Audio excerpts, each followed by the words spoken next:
Fala galera, beleza? Bruno da Infinity aqui, galera. Hoje a gente vai falar como que a gente faz para saber se o amplificador tem a fonte mais presa, a fonte mais solta, o que que isso significa, qual é melhor para cada estilo de projeto. Antes de eu continuar, peço para você já se inscrever no nosso canal, deixar aquele like, ficar com a gente até o final do vídeo e bora aqui para o conteúdo.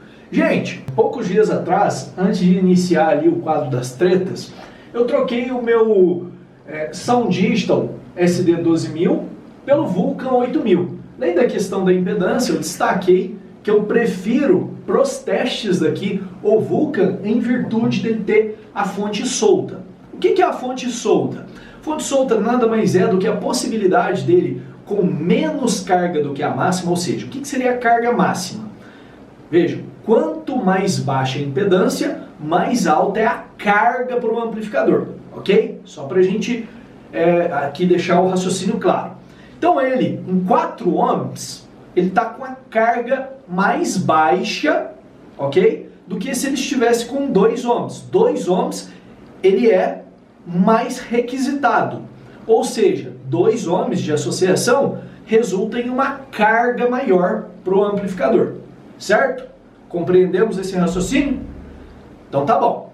Olha só, se ele, por exemplo, manda 126 volts com a carga máxima, o que é a carga máxima? 2 ohms, que ele é a versão 2 ohms. Se eu coloco uma carga menor, que seria 4 ohms, ele consegue chegar tranquilamente a 130, 135 volts sem distorcer. Por quê? Porque a fonte dele é mais solta. E eu sobrealimentando ele, no caso aqui, opa, até apertei o botãozinho aqui, eu deixo ele em 15.1 volts, né?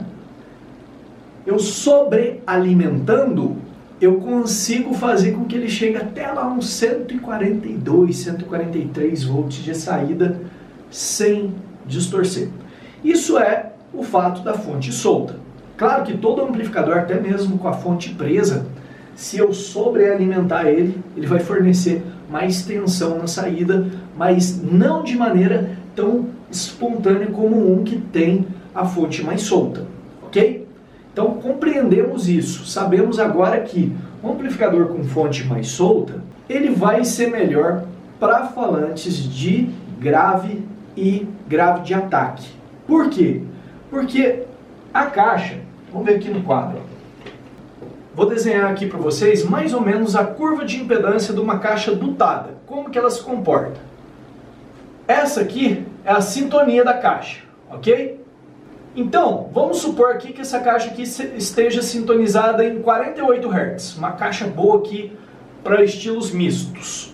Nesse ponto aqui, o alto-falante vai ter 4 ohms. A curva de impedância, né, o amplificador vai enxergar aqui com 4 ohms.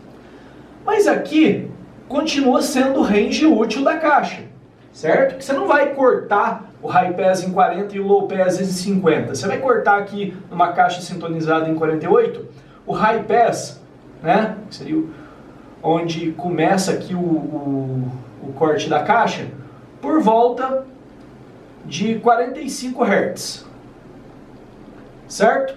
Então high pass em 45, a impedância está bem baixinha aqui também. Então de 45, 48 vai tocar legal. Mas lá em volta dos 60 Hz, a impedância vai estar aqui tipo 8 ohms ou mais. Por quê? Porque isso aqui é um fenômeno natural da curva de impedância da caixa de som. E o seu low pass vai estar por aqui, vamos colocar aqui o LP em 100 Hz. Então o que acontece? Em todo esse range operacional da caixa, você tem uma variação na impedância. Aonde a impedância está mais baixa, o falante vai tocar bem em amplificador com a fonte mais presa. Aonde a impedância está mais alta, o amplificador com a fonte mais presa não vai compensar isso de maneira muito legal. É onde o grave acaba ficando um pouco xoxo, acaba ficando um pouco apagado.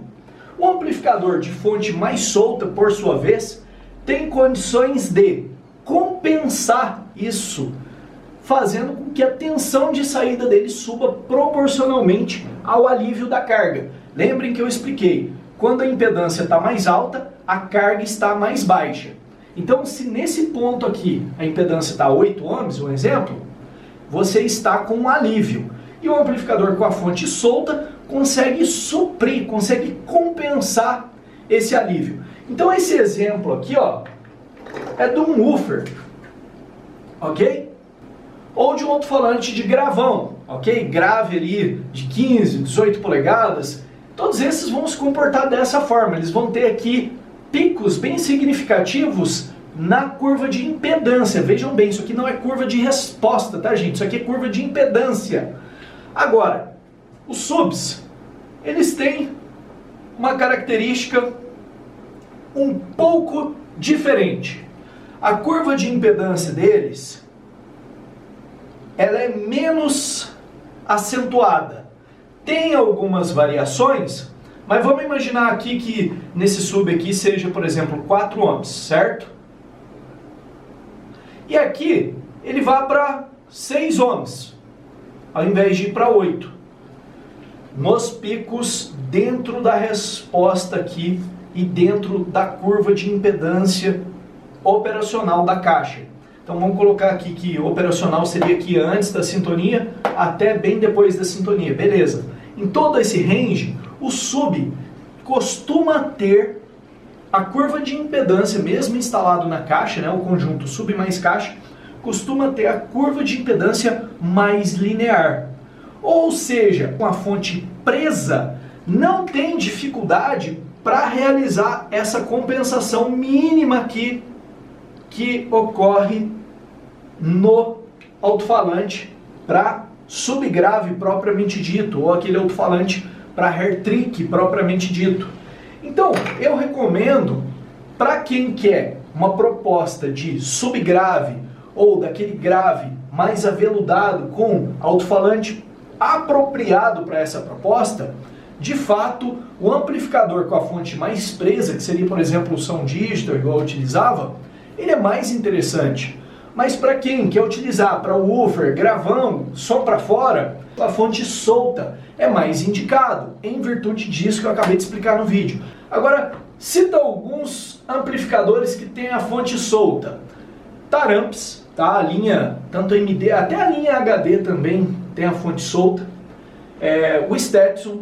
O Banda também tem a fonte mais solta do que o da Sound Digital. Tem gente que, tem gente que associou, né, lá porque o Banda lá atrás também estava dando a potência e o Sound Digital também, mas hoje eu estou utilizando o Stetson em virtude de estar a fonte solta. Mas o Banda também tem a fonte solta, só para citar, só para constar aqui nesse vídeo.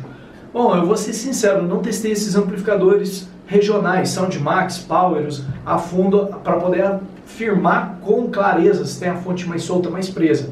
Mas no mercado nacional, esses que eu citei, tem a fonte mais solta, né? No caso Stetson, Banda, Taramps.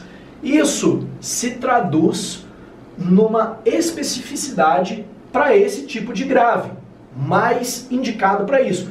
Mas não quer dizer que o Sound Digital não vai tocar legal aqui. Vai tocar também, mas eu sempre recomendo, se você for utilizar um amplificador com a fonte presa para alto-falante de grave para fora, eu recomendo você sobredimensionar a potência, porque aí no final das contas você acaba aplicando mais potência e acaba compensando qualquer variação na curva de impedância, que vai dar no mesmo. Aqui no meu cenário, como eu já trabalho no limiar da potência, eu já trabalho com o máximo que eu posso para a gente poder ver como que vai se comportar nas tretas, eu optei por uma fonte solta. Mas nada impede de você utilizar uma fonte presa, desde que você dimensione um pouco mais a potência para compensar essa questão que eu expliquei aqui no vídeo. Então o amplificador com a fonte presa não é um amplificador ruim, não é um amplificador que deve ser excluído do projeto. Apenas você conhecendo esses parâmetros, agora você sabe que se você for pegar um amplificador que eventualmente tem a fonte um pouco mais presa, ou utilize em projetos de sub, ou então compense escolhendo um que tenha uma potência um pouquinho maior para assim equilibrar essa questão e fazer com que ele performe bem em qualquer tipo de alto-falante. Beleza? Então vou ficando por aqui, aquele abração, fica com Deus e até a próxima.